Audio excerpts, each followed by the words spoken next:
Jawahar Nagar Datta colony येथे दत्त जयंतीनिमित्त महाप्रसाद व कीर्तन सोहळा यशस्वीपणे संपन्न झाला.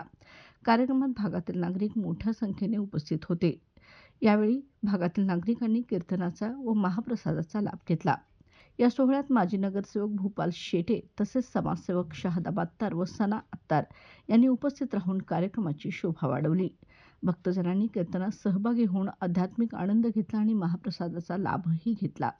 कार्यक्रमाचे आयोजन अभिजित सोनोने सरकार यांनी केले होते. यावेळी भागातील नागरिकांनीही मोठ्या संख्येने सहभागी होत नियोजनबद्ध कार्यक्रम होण्यासाठी सहकार्य केले.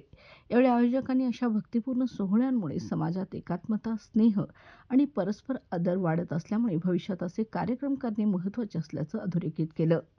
संपूर्ण सोहळा शांत, भक्तिपूर्ण आणि आनंददायी वातावरणात पार पडला.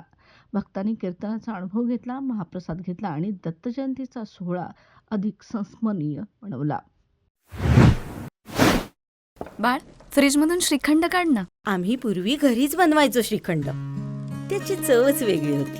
आता काय सगळं रेडीमेड. आजी, हे श्रीखंड खाऊन बघ. आज तुझ्या आईनं घरीच बनवलं की काय? हे आहे गोकुळचं श्रीखंड. अगदी जिभेवर रेंगाळणारं. जिभेवरच नाही तर मनावरही रेंगाळणार. गोकुळ श्रीखंड, मनावर रेंगाळणार.